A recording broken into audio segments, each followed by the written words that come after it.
Hello, Synthfam. I'm Kal Elle Jagger for Pop Art Ave, and this is my interview with Laura Dre.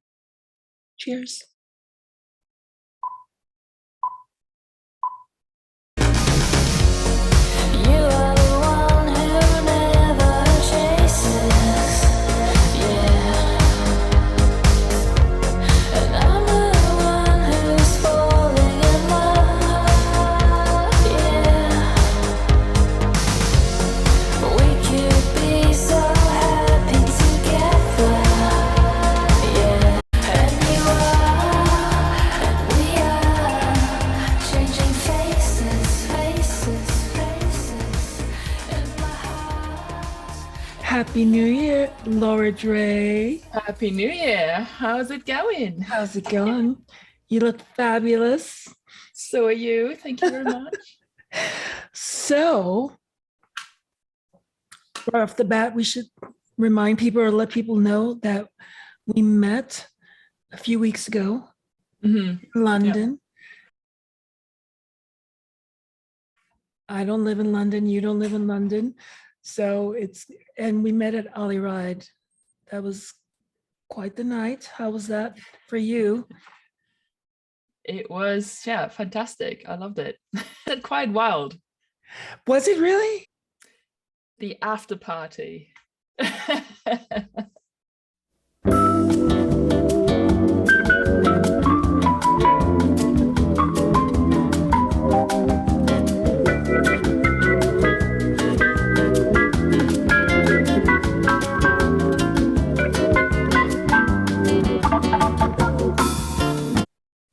That was a year after party because I had already, by that point, I had gone back to my hotel room.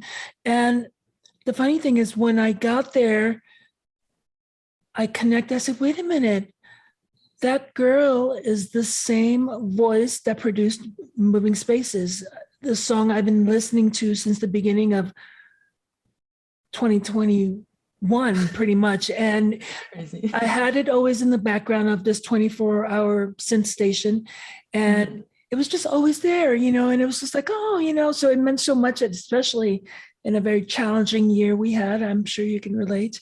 So, but we will talk about Music Shop later.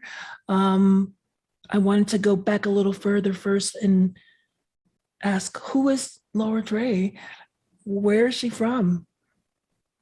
Gosh, are you asking me? Do I have to introduce myself now? My name is Laura Dre. I'm from Germany. I used to live in London. I'm back in Germany now. I think we had the same stuff like everyone else had back in the 80s, but it's just all translated to German. So okay, well, speaking of that, I'm a big kid at heart, and so toys and stuff like that. Two of my favorite toys are actually up here, but when the earliest one that meant a lot to me was this one. I actually have a box version of that, which is priceless, and it is to never be opened, and definitely worth a couple of $100. It's from 1978. Damn. So what do you have that means a lot to you from when you were a kid or younger? Well, I've got this ta-da, Hero Quest. What is that? It's a board game from the 80s. Wow. Look at the detail. You won't get this anywhere today anymore. See? It's quite epic, isn't it? It's kind of like Dungeons and Dragons, but on the board game. That is so cool. How do I not know that? I mean, it was an international game, right? Not just. Yeah. Well. How did you miss it? Surprise. What was the first record or cassette that you remember either buying with your own money when you were a kid or being gifted? I can tell you the first record I remember listening to through my Walkman, because that's what my mum said. And it was Cyndi Lauper's Girls Just Want to Have Fun. And the first thing I remember buying ever, I think it was Green Day's Dookie album, the punk band. Green Day. So that's wait, that was actually I had always music. I also had like a Ninja Turtles LP, like a vinyl. with several other artists on it. But yeah, I just remember vaguely buying in the 90s, like my first CDs would be Green Day, Offspring, that sort of thing. Wow. So before we talk shop and how you got into music, who was Laura Dre before music? I kind of heard a rumor, and I hope it's okay to mention that you were maybe a police officer. Yes, that's true. Not maybe, it is. How is that? You were a police officer in Yes. Germany? No, in the UK. Oh, well, how did that come about? I think I just wanted to get out of the office because I was doing project management before. And then I fancied like seeing the world, seeing what's happening on the streets. So that's when I applied to become a police constable, and then got 6 months training, and that, did the job for 2.5 years, and I said bye-bye. Wow. So you were like a tough ass policewoman. Were you like, no, I was literally just writing reports, handcuffing guys, but that's not ooh, like, that's hot. we don't get weapons in the UK, it's, you get like a baton at the most, but everything is like verbal communication. I did not know that. Yeah. Well, good thing to know. So now, how did you get into music? How did I get into music? Since the 80s, always. Oh, so okay. So wait, were you a musician or were you playing instruments? Back in the 80s? No, I didn't have any music lessons until I turned 12. I think I did something to my ankle or twisted it, and then I couldn't play basketball anymore and do any other sports activities. And then that's when I decided to, learn guitar. Asked my mom for one, and I got a classical acoustic guitar. So I got like classical lessons, but I didn't like it after 3 months. I said to my guitar teacher, I don't want to play this anymore. I want to play Nirvana, so it's like Teen Spirit and stuff. And then, got myself an electric guitar and took off from there. It's so funny. I'm noticing you have guitars right on the same side that I have. Mine's a piece of art but right here, and yours are real, but it's still kind of funny. So awesome. So we all know that most industries are considered boys' club. Of course. I mean, if you look at the statistics, we only have at the moment 2% female producers out there globally around the world. 2%. It's like literally nothing. And in terms of songwriters, 21%. And then, and live performers, the same. You can just look up all the statistics online. It'll tell you how we're doing for this year. Yeah. I guess I never really thought about as clubs or whatever. I mean, especially being in, part of the Synthwave family, so many great female artists. And so it felt more even, but I guess you're seeing it from a different point of view. And Yeah, I mean, even if I look at my Spotify statistics, 80% of my listeners are male, only 20% female. And then you got, 4% of non-binary. Actually, it's 76% male and 4% binary. Yeah. Wow. Non-binary, sorry.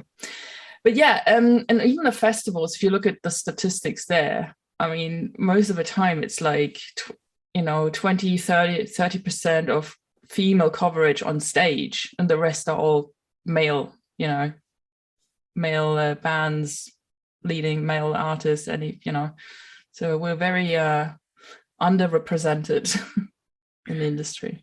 Maybe so, but you are not just a vocalist, you're a producer. That's huge. So you produced your album, Moving Spaces. That is you. That great experience with that, but then your follow-up, it's still to come, but you put out Kyoto Dreams.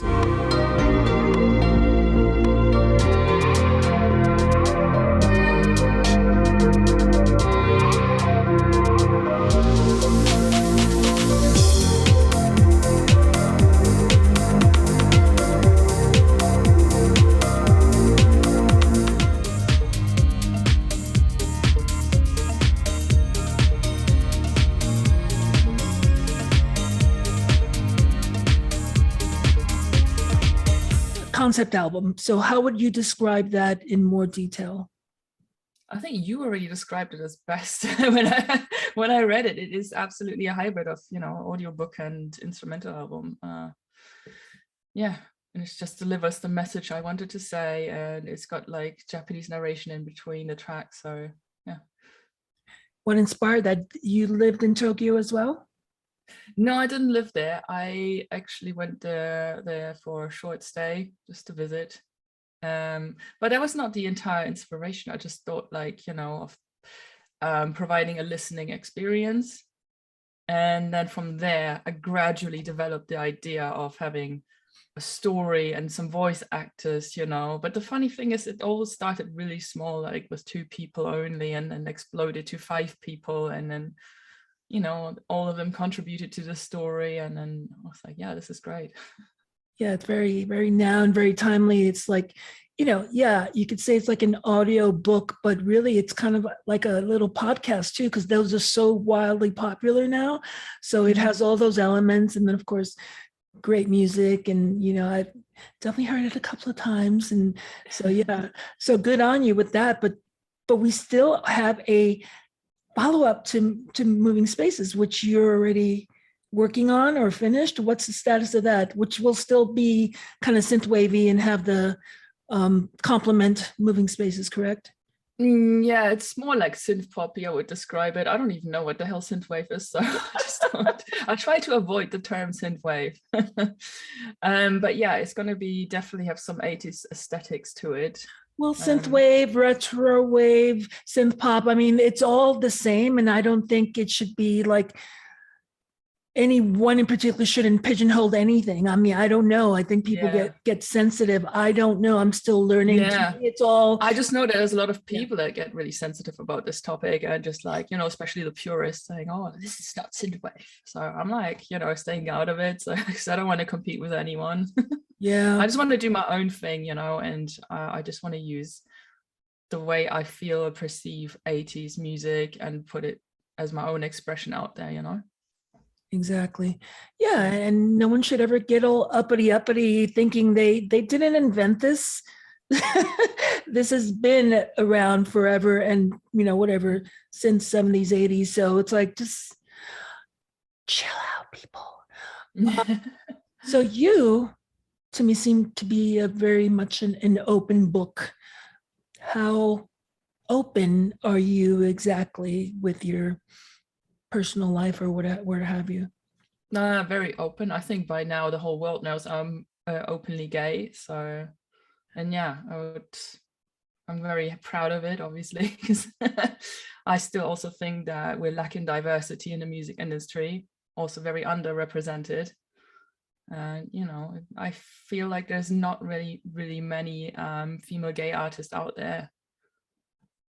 Makes me kind of weepy. I mean, it's like I want to commend you, and I don't want to sound cheesy and say, "Oh, that's so brave," because I hate when people say that to me. It's not about being brave, but it is about living fearlessly. And have you always been this confident with yourself? No, not really. I only came out when I was 26, so really late bloomer. And yeah, before that I didn't have the confidence because obviously my mom's Filipino. So she's, you know, she's very Catholic about things and stuff, but I didn't, you know, I expected her to be so cool about it, you know. It's like on Christmas Day I said, hey mom, I'm a homo. Take it or leave it. It's like, wow. And she's like completely, yeah, you know, she just shrugged her shoulders and said, so what, you know, come here darling, like, yeah. And then she gave me a hug, and you know, it was the best Christmas. The world needs you. Actually, when we first met at the show, I think within the first minute after like realizing we were part of the same rainbow family, I think we were looking at our phones or something. Mm-hmm. I myself have shrunken back from, you know, when my releases came out recently as well, my whole plan was like, I'm just going to be an open book and blah, blah, blah, blah. But for me, there are dangers that are of revealing too much, you know, especially having a daughter like I have. So I'm having to pull back my privacy because, and it's not about keeping secrets. It's about, there's a lot of danger out there still, especially for and I decided I'm going to pull back and speak about things when I want to and just lead. Yeah, with when you're ready. Yeah, lead with the music and not be a tabloid, sensationalism, sideshow spectacle, because that's what already happened once or twice just in a very short period. And I'm like, yeah, that's not me. So again, I commend you. I think you're awesome, and young LGBT kids need to hear you, need to see you, need to, know that it's okay for them too. So yeah, it's okay to be gay, folks. Right. So where do you see yourself in the next 5 years? Oh, good question. I do have many plans for next year, especially. I do want to do a tour if Corona and pandemic allows. And then obviously bring out another album, the one that we're talking about after the success of Moving Spaces. And then we'll see. There's a lot of projects I'm working on, including collaborations which I rarely do. So I'm working on 2 collaborations which I cannot reveal, but it will come out soon. That's fine. That's fine. Is there a question you would want asked or something you want to share with the world? Obviously, you're not going to give us those secrets about your collaborations, but any secrets you want to unburden yourself? Any secrets? Oh, I wish I had any, but I'm darn it. What? See, it's a trick question and it never works. People go, yeah, no. No. But anyway, I tried. So Nice, you are my spirit sister and you are my spister. I keep trying to make spister work like in Mean Girls in the movie, they try to make fetch work. So I don't think spister is working, but I'm still going to keep calling you my spister. Our night in Soho that we had after the show, over the fire. And was it Korean barbecue or Japanese barbecue? We had Japanese barbecue. It's the best. Okay, that was magical. And it was like, telling stories over the fire. What are those, like fireside chats? Yeah. And I will never forget that. So is there anything else you want to tell the world before we go? Yes. The message on my album, Kyoto Dreams. Follow your dreams. Namaste and amen. That's what I did. I quit my job in the police to follow my dreams. And here I am now producing my own stuff. I need to hear that. I love you, girl. Give me a virtual hug. I love you too. Bye, everyone. Thanks everyone for watching. Bye.